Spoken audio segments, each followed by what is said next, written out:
Donc, pour l'instant, on va passer à l'enjeu d'élimination massive des carcasses avec Mme Marilyn Alain, qui va nous présenter les travaux qui ont été faits aussi depuis 2020, qu'il y avait eu la création d'un comité.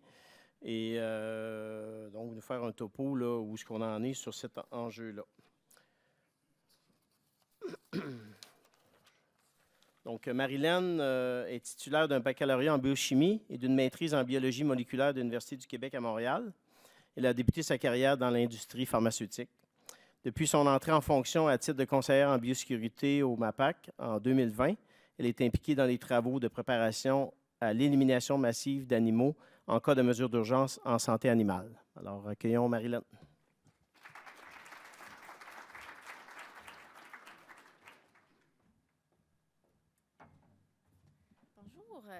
Merci beaucoup pour l'invitation.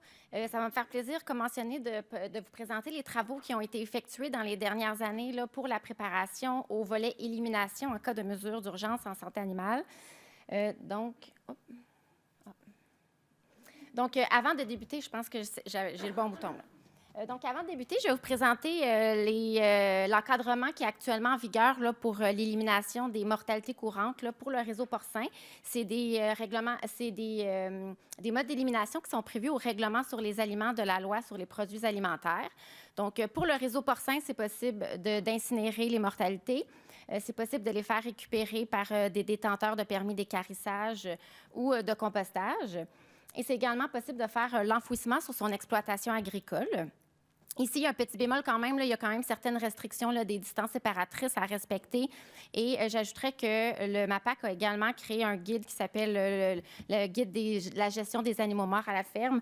Et puis, ce guide-là permet, ajoute certaines distances séparatrices et certaines recommandations, notamment de ne pas enfouir plus que 500 kg dans une même fosse et également de prévoir les fosses à un minimum de 50 mètres de la fosse précédente. Depuis quelques mois maintenant, c'est également possible, lorsqu'il existe un surplus de viande non comestible, le producteur agricole peut demander une permission spéciale au ministre de l'Agriculture pour disposer des viandes non comestibles d'une manière autre, mais qui doit être une manière qui est prévue là, à la loi sur la qualité de l'environnement et ses règlements. Actuellement, ce qui est disponible dans la loi sur la qualité de l'environnement et ses règlements, eh bien, c'est l'incinération, ce qui était déjà permis, et l'enfouissement dans un lieu d'enfouissement technique. C'est donc dire que le réseau porcin aurait également la possibilité d'envoyer les mortalités dans un lieu d'enfouissement technique. Donc là, parlons besoin d'élimination en cas d'introduction de peste porcine africaine. Je dois vous dire que là, on parle d'élimination, oui, pour les animaux malades, mais également pour tout l'enjeu d'animaux en surplus qui causerait des enjeux en raison de la fermeture des exportations. Dans notre scénario, on a souhaité travailler avec un scénario un petit peu pire cas parce qu'on souhaite se préparer au pire, mais on sait que les ententes de zonage, par exemple, permettraient de reprendre les activités un peu plus rapidement, puis permettraient de réduire ces volumes-là tout de même. Je vous dirais que les chiffres à travers les années, là, depuis que je travaille sur ce dossier-là, ont quand même changé. Pourquoi? Bien, parce qu'on se prépare, on a des nouvelles méthodes de dépeuplement, on a l'engagement de certains partenaires qui ajoutent justement en précision dans notre préparation. Donc, à la lumière des derniers chiffres, dans le fond, là, si on travaille avec un ratio d'abattage d'environ 60 avec un taux d'avortement détruit d'une 50aine de %. Pour l'abattage, bien, Dr Hébert en a bien parlé un peu plus tôt. Là, à la ferme, ce seraient les porcelets de 6 kg et moins. À l'abattoir, dans l'un des 5 abattoirs qui va être équipé pour faire de l'abattage humanitaire, ou encore l'unité mobile d'euthanasie. Si on utilise là, ces hypothèses-là, on se retrouverait avec un scénario de dépeuplement et d'élimination qui serait échelonné sur une période de 22 semaines. Ce sera un petit peu plus long pour les truies parce qu'on a un petit peu moins d'options là, pour l'abattage des truies. Et ce qui nous donnerait le volume énorme de 275 000 tonnes de cadavres animaux à éliminer. Donc, si on revient sur les modes de gestion des mortalités pour le réseau porcin, vous verrez qu'à l'écran, j'ai grisé trois modes d'élimination. Pourquoi? Bien simplement parce qu'ils ne sont pas adaptés à de larges volumes. Par exemple, les incinérateurs qui incinèrent des animaux ont seulement des petites capacités. Pour le compostage tel que prévu au règlement sur les aliments, eh bien, c'est du compostage qui doit être fait en cellules sur des planchers, des plateformes bétonnées avec des murs, un plafond. Puis souvent, les producteurs qui font appel à cette méthodologie-là, bien, ils ont prévu leur installation uniquement pour leur mortalité courante, donc ils ne pourraient pas ajouter plein d'animaux là, dans ces cellules-là. Ensuite, enfouissement à la ferme, bien, je vous ai prévenu un petit peu plus tôt, là, c'est vraiment en cas de problème parce qu'il y a beaucoup de limitations là, en termes de volume dans les fosses. Donc, c'est qui nous laisse avec deux options que je dirais plus applicables à l'élimination massive qui se trouvent à être l'équarrissage et l'enfouissement dans des lieux d'enfouissement technique. À travers les dernières années, on les a contactés à quelques reprises pour voir quelle serait leur capacité pour nous accommoder en cas de mesure d'urgence. Les chiffres ont changé à travers les années encore une fois. Aux dernières nouvelles, les Stanimax de ce monde et les lieux d'enfouissement technique à travers le Québec ont mentionné être en mesure d'accueillir environ un peu plus de 100 000 tonnes de carcasses animales en cas d'éclosion de peste porcine africaine. Donc, à la lumière, donc, ce qui nous laisse avec un enjeu de environ 170 000 tonnes à éliminer pour lesquels on n'a pas d'option actuellement. Donc, à la lumière de ces chiffres-là, le MAPAC a décidé de créer un comité qu'on a appelé le comité élimination peste porcine africaine pour essayer de trouver des solutions à cet enjeu-là. Donc, c'est sur ce comité-là, on a invité plusieurs associations, plusieurs professionnels, dont des membres de l'Agence canadienne d'inspection des aliments, des membres du ministère de l'Environnement, de la lutte contre les changements climatiques, de la faune et des parcs, des membres de l'industrie via l'équipe québécoise de santé porcine. Et puis, on a également invité différentes directions au MAPAC là, pour s'assurer qu'on avait toute l'expertise là, pour aller de l'avant.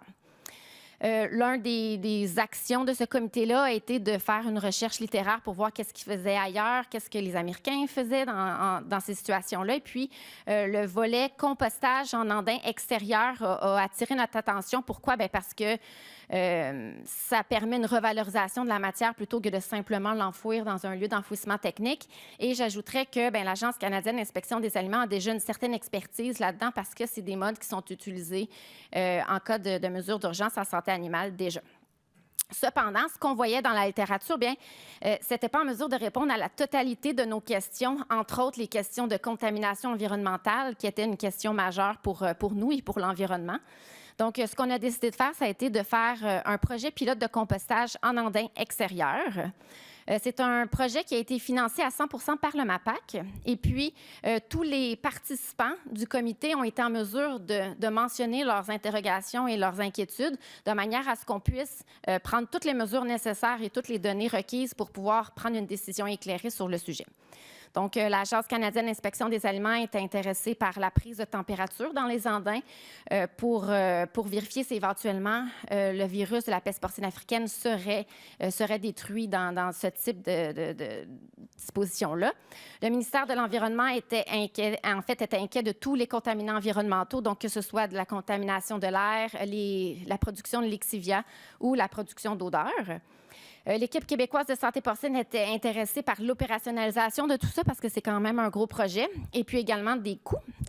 Puis le MAPAC, nous, notre objectif, c'était de s'assurer d'identifier un nouveau mode d'élimination puis de l'inclure à la réglementation pour s'assurer que nos producteurs ont des solutions en cas d'introduction de peste porcine africaine. Donc, le projet a été confié à un professionnel, à un chargé de projet à l'Institut de recherche et développement en agro-environnement, en fait, l'IRDA. Donc, c'est Denis Potvin et sa professionnelle de recherche, Marie-Michel Corbeil, qui ont effectué ce projet-là. Vraiment une équipe extraordinaire. Je vous recommande des collaborations avec eux sans aucun doute. Donc, vous vous doutez qu'on aurait voulu tester plein de conditions pour avoir plein de réponses à nos questions. Par exemple, on a dû s'arrêter sur 6 conditions différentes. Donc, on a formé 6 andins de 15 mètres de long chacun. Chaque andin avait 4 mètres de large, 2 mètres de haut. Et puis, on a décidé de tester différentes variables. Donc, la première étant le conditionnement des cadavres animaux. Donc, on a fait 3 andins de cadavres entiers et 3 andins de cadavres broyés. On a également testé l'hypothèse selon laquelle, si on avait une épaisseur de lit à la base de l'andin, plus le lit était épais, plus il allait absorber les lixivia qui allaient être générés, donc moins on allait générer de contamination environnementale. Donc, on a testé également 2 épaisseurs, soit 30 cm ou 45 cm d'épaisseur. On a également testé différents agents structurants. Dans la littérature, on voyait beaucoup l'utilisation de copeaux. Puis, lorsqu'on a fait des contacts avec les fournisseurs de produits là, lors du projet, on s'est rendu compte que les écorces étaient disponibles à des prix là, de l'ordre de 10 à 20 fois moins dispendieux que des copeaux. Donc, on s'est dit, on va l'inclure également dans ce projet-là. Et puis, finalement, on a été en mesure également d'évaluer l'impact de la pluie sur la production de l'exivia simplement en recouvrant la moitié de chacun des andins avec une membrane Compostex, qui est une membrane qui a la capacité de laisser respirer l'andin tout en évitant que la pluie pénètre dans l'andin. Donc ici, il y a une présentation du dispositif expérimental. Là.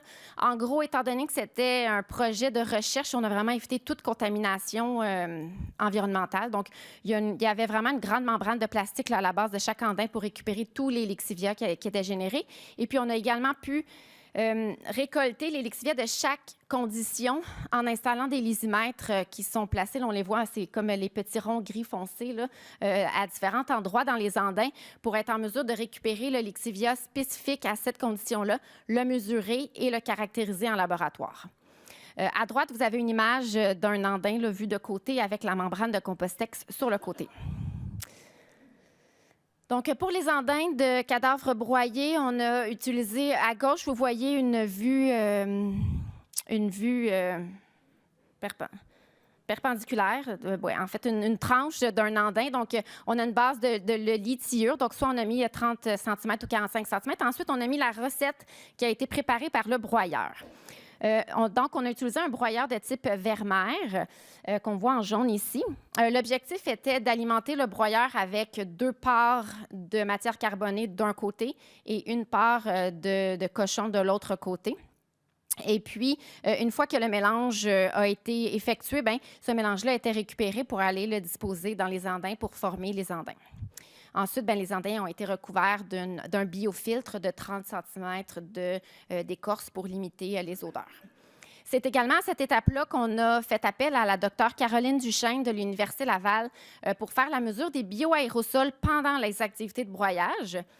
Donc, ce qu'elle a fait, c'est qu'elle a mis des capteurs électrostatiques à différents endroits là, autour du broyeur, donc à 5 mètres en aval, 50 mètres en aval et puis 150 mètres en amont pour vérifier s'il y avait production de bioaérosols. Donc, ensuite, ces petites membranes-là ont été ramenées en laboratoire pour essayer de détecter de l'ADN de porc et ou de l'ADN de certains virus là, qui est connu pour être présent dans les porcs. Ici, un peu le même processus pour les andins de cadavres entiers, mais vous vous doutez que les cadavres sont entiers. Petite précaution qu'on a prise lors de la formation des andins. On s'est assuré que les animaux n'étaient pas collés l'un contre les autres de manière à ce que quand on ajoute la matière carbonée après, ça va pouvoir aller s'insérer entre chaque animal pour favoriser une décomposition. On a également ouvert les animaux là, sur l'abdomen pour favoriser la décomposition. Et puis, donc, on les a alignés là, côte à côte et tête à queue. Puis c'est ça, on a aussi mis là, les plus gros animaux sur la première couche parce qu'on avait le luxe d'avoir plusieurs tailles d'animaux, là, puis pour éviter qu'ils dégringolent là, de l'andin. Donc, les résultats du projet pilote de compostage, premièrement, les aérosols, aucun aérosol a été détecté, probablement parce que la journée du broyage, il y avait une fine pluie, en fait, qui tombait, puis c'est reconnu que la pluie peut venir affaisser les aérosols. Donc, on n'a eu aucun aérosol. Donc, c'est une réponse en soi. Quand il pleut, il n'y a pas d'aérosol. Ensuite, les températures dans les andins de cadavres broyés, les températures ont atteint 55 degrés là, et plus pendant plusieurs jours, ce qui est une température là, qui est quand même reconnue pour générer une certaine hygiénisation aussi. Pour les andins de cadavres entiers, c'est un petit peu plus compliqué parce que le matériel était hétérogène. Là. Donc, quand on venait piquer, là, même si on tentait de piquer pour prendre la température au même endroit tout le temps, mais des fois, c'était possible de piquer dans un animal ou des fois dans de la matière carbonée. Ce qui fait que les résultats sont un petit peu plus changeants, donc peut-être un petit peu plus difficile à analyser pour ça. Pour ce qui est des odeurs, en fait, toutes les visites terrain qui ont été effectuées, on n'a pas rencontré d'enjeu d'odeur. Donc, tout porte à croire que le 30 cm de biofiltre qui a été apposé sur les andins était amplement suffisant pour limiter les enjeux d'odeur. Pour ce qui est des lixivia, bien, on n'a pas remarqué de différence majeure entre la base de 30 cm et la base de 45 cm. C'est donc dire que une base de 30 cm serait probablement suffisant. Dans le rapport de compostage, il y a d'autres pistes de solutions pour limiter la production des lixivia. Et puis, également, dans les andins de cadavres entiers, on a noté moins de lixivia. Encore une fois, probablement parce que le ratio de matière carbonée était un petit peu plus élevé là, dans ces recettes-là. Je ne l'ai pas mentionné plus tôt, mais dans un processus de compostage, c'est important d'effectuer un retournement quand les tissus mous sont décomposés. Pour les andins de cadavres broyés, ça peut être possible à 12 semaines, tandis que pour les andins de cadavres entiers, ça a été possible après 17 semaines. Pour ce qui est de la qualité du compost, bien, c'est un compost de super qualité. Les qualités agronomiques, là, dépendamment des différentes conditions testées, étaient très, très semblables. Donc, on ne peut pas dire qu'une certaine matière carbonée est mieux ou un préconditionnement va favoriser une meilleure décomposition. Ce n'est pas le cas. On a eu une forte diminution des quantités de colis à travers là, les suivis dans le temps là, dans le compost. Et puis, cependant, dans les andins de cadavres entiers, bien, on a retrouvé quand même des gros morceaux d'os à la fin. Donc, une étape de tamisage a été nécessaire pour s'assurer de produire un compost qui était épandable. Ici, j'ai mis un petit tableau avec les avantages et les inconvénients du préconditionnement des cadavres. Donc, pour les cadavres entiers, l'avantage, c'est que ça génère moins lixivia parce qu'il y a un plus gros ratio de matière carbonée. Et puis, le besoin en équipement est moindre parce qu'on n'a pas besoin de broyeur horizontal pour faire ces andins-là. Par contre, dans les inconvénients, on a besoin de placer les cadavres un à un, ce qui peut quand même être relativement long là, puis on a besoin quand même d'équipement pour le faire aussi. On a possibilité de composter moins de carcasses sur une même surface, environ 2 fois moins là, si on regarde en termes de surface terrain. Pourquoi? Parce qu'on a besoin de plus d'agents structurants. Puis finalement, à la fin, il faut prévoir une étape de tamisage des os. Pour les andins de cadavres broyés, bien, les inconvénients de l'un deviennent les avantages de l'autre. Donc, on a besoin de moins d'agents structurants, besoin d'une surface moindre pour faire le compostage. Le temps est accéléré également pour le compostage, puis on a très, très peu de rejets à la fin du processus. Parmi les inconvénients, on a remarqué que c'était quand même difficile d'estimer le ratio matière carbonée versus cadavres animaux à insérer sur le convoyeur du broyeur. Donc, ça prend quand même une certaine communication entre les opérateurs. Ça prend une certaine expérience, je pense, là, mais j'ai aucun doute qu'après quelques jours à le faire, là, ça va bien rentrer. Ensuite, le nettoyage du broyeur a été quand même complexe. Là. Ça a été un petit peu plus difficile qu'on pensait. On a passé un petit peu plus d'heures que requises là-dessus. Donc, bien réfléchir au nettoyage avant. Et puis ensuite, les disponibilités du broyeur sont tout de même limitées au Québec, ce qui nous limite quand même. Donc, en conclusion, le projet pilote de compostage en andin extérieur nous a permis de démontrer la faisabilité de cette technique-là dans un climat québécois. On n'a pas vu de différence majeure entre les substrats utilisés. Donc, toutes les conditions différentes ont permis un chauffage, ont permis une décomposition de la matière, ont permis de générer un beau compost. La présence de lixivia, comme je vous ai dit, il va en avoir un petit peu. L'important, c'est de venir mitiger ces risques-là, soit en ajoutant plus de matériel, moins de matériel carboné. Il y avait également comme piste de solution d'augmenter l'enrobage des andins pour éviter que la pluie tombe encore dedans et puis ajoute en termes de liquide. Donc, ça vient faire comme un petit buffer sur le dessus des andins. Et puis également, on avait quand même des inquiétudes là, en ce qui a trait aux odeurs, puis le biofiltre de 30 cm a comme permis de régler ces enjeux-là. Donc, à la lumière des résultats qui ont été obtenus dans le projet pilote de compostage, le ministère de l'Environnement a commencé à rédiger des lignes directrices pour le compostage d'animaux d'élevage en contexte d'urgence. C'est un document qui est actuellement en consultation auprès des différents intervenants. C'est pour ça que je ne vous présenterai pas toutes les conditions puis tout le cadre réglementaire associé à ça, mais ce que je peux vous dire, c'est que ces lignes directrices-là contiennent des directives pour effectuer du compostage soit sur le lieu de l'exploitation agricole, un peu comme c'est le cas pour l'influenza aviaire hautement pathogène actuellement, et puis également pour un compostage sur un site centralisé. Donc ça, c'est nouveau au Québec, ce n'est pas des choses qui ont été faites auparavant. Donc, il propose un cadre réglementaire, certaines exigences de distance séparatrice, par exemple. Donc, ça, c'est un document qu'on va poursuivre notre travail avec l'environnement pour le compléter et le diffuser à tous les gens intéressés. Donc, à la lumière de ce nouveau mode d'élimination-là qu'on a considéré puis qu'on va inclure dans notre réglementation, on a octroyé un mandat à la firme de service conseil en ingénierie Stantec Inc. via un processus d'appel d'offres public. Le mandat était d'opérationnaliser tout le volet abattage, transport de cadavres, élimination, parce que oui, à travers les dernières années, on a travaillé sur certains volets. Donc, on a travaillé sur l'abattage, on a travaillé sur des modes d'élimination, on a travaillé sur le transport. Par contre, on avait besoin de quelqu'un pour venir vraiment aligner toutes nos pièces de casse-tête et puis nous aider surtout à venir nous donner des indices tant au niveau temps, au niveau volume d'animaux, puis au niveau répartition à travers le Québec également. Donc, on voulait savoir, oui, on a besoin de 170 000, on a besoin d'éliminer 170 000 tonnes, mais à quel endroit ce serait le plus logique de le faire? À quel endroit il faut prévoir ces lieux-là? Donc, c'est pour ça qu'on a fait appel à Stantec. Le projet devrait être complété là, en décembre 2024. On devrait recevoir le rapport là, imminemment. Donc, la méthodologie employée par Stantec est la suivante. Donc, les fermes porcines, donc les données des fermes porcines ont été traitées au niveau des MRC, les municipalités régionales de comté. Donc, toutes les données du nombre d'animaux qui sont contenus dans ces MRC-là ont été octroyées à l'un des 5 abattoirs qui est équipé ou qui est en voie d'être équipé pour faire l'abattage humanitaire. Donc, les abattoirs dont Ghislain a parlé un peu plus tôt.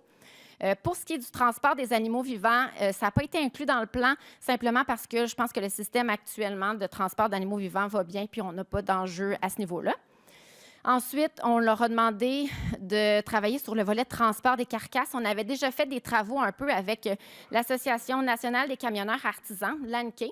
Et puis, ce sont une association qui contient plus de 8 000 membres à travers le Québec. Et puis, qui possède des camions à benne basculante. Et puis, à la lumière des besoins que Stantec a identifiés, l'ANCAE a mentionné être en mesure de répondre aux besoins de transport.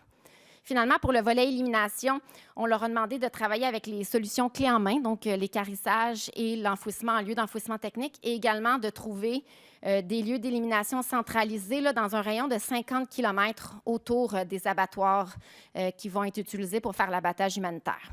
Ce qui nous donne des besoins d'élimination un petit peu plus grands dans la région de la Mauricie, de la Montérégie, puis à moindre échelle au Bas-Saint-Laurent. Ensuite, en plus d'identifier, donc pour identifier les sites centralisés d'élimination, on a demandé de travailler sur 2 volets. Donc, le site centralisé de compostage, c'est l'option qu'on a souhaité privilégier parce qu'il y a une valorisation de la matière, puis on pense que ça a un impact moindre sur l'environnement. Donc, ce qu'on a fait, c'est qu'on leur a donné des critères géomatiques temporaires. On s'entend, c'est des critères qu'on doit peaufiner, qu'on doit finaliser avec l'environnement. Mais on leur a donné ces critères-là. Et puis, les recherches géomatiques ont permis quand même de trouver là, des terres agricoles, environ une quinzaine par région administrative. Donc, c'est possible de respecter les critères pour identifier des lieux de compostage. Ensuite, ils ont également travaillé sur la rédaction de plans et devis pour le lieu de réception des matières premières, pour l'emplacement des andins, l'emplacement des chemins. Et puis, ce type de planification-là nous permettrait d'éliminer environ 1 500 hectares de cadavres animaux par semaine. 1 500 tonnes, excusez-moi. 1 500 tonnes. Ouais, 1 500 tonnes de cadavres animaux sur une surface de 2 hectares. Oui, on va la voir. Donc, lors de leur recherche de fournisseurs de services et puis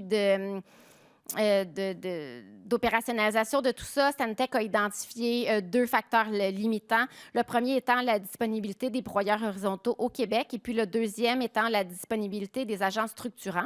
Donc, à la lumière de ces éléments limitants-là, Stantec nous propose de composter environ une soixantaine de mille de tonnes de carcasses sur un lieu centralisé de compostage, ce qui nous laisse avec un déficit d'environ 100 000 tonnes encore, lesquelles seraient dédiées à un lieu d'enfouissement centralisé. Encore une fois, de la même manière dont ils ont travaillé pour les lieux de compostage, ils ont fait une recherche géomatique à partir de critères qu'on leur a fournis. Ils ont fait une rédaction de plans et devis là, pour identifier les lieux de réception de matière, les lieux où les cellules seront situées, puis également les lieux pour l'unité de traitement des lixiviats.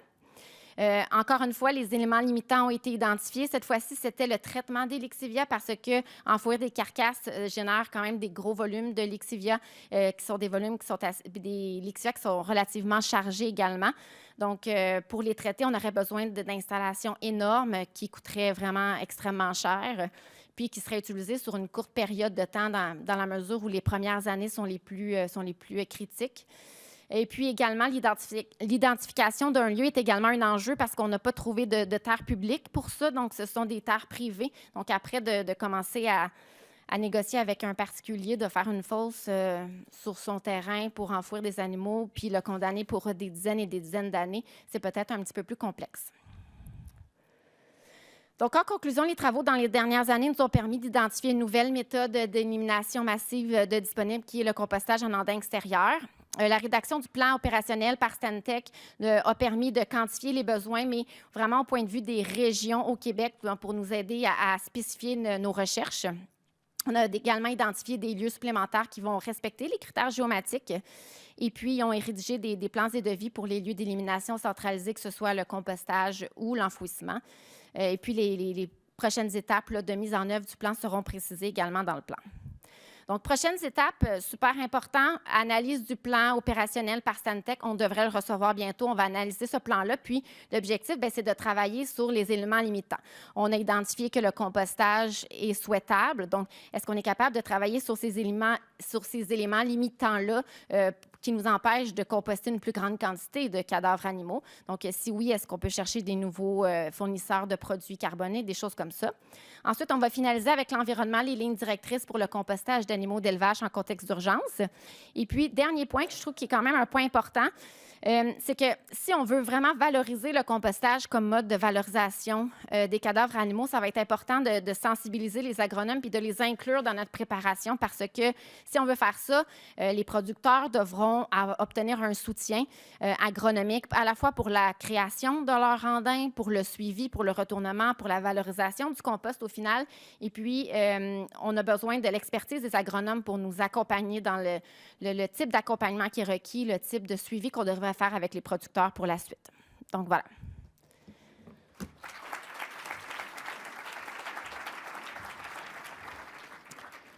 Merci, Marilyn. Est-ce qu'on a une petite question rapide sur l'élimination massive? Dan? Oui. Je n'ai pas trop compris, pour les andins, là, cadavres entiers, broyés, les deux vont être recommandés ou vont être déposés? Les deux seraient possibles. Ensuite, tout ce qui est élimination d'animaux contaminés, c'est l'Agence canadienne d'inspection des aliments qui dit quelle technique sera approuvée. Eux ont été en mesure de prendre des températures, ils ont toutes les données nécessaires pour décider si c'est une mesure qui est acceptée, mais pour tout le volet abattage humanitaire d'animaux sains, ce seraient deux options qui seraient acceptables en effet.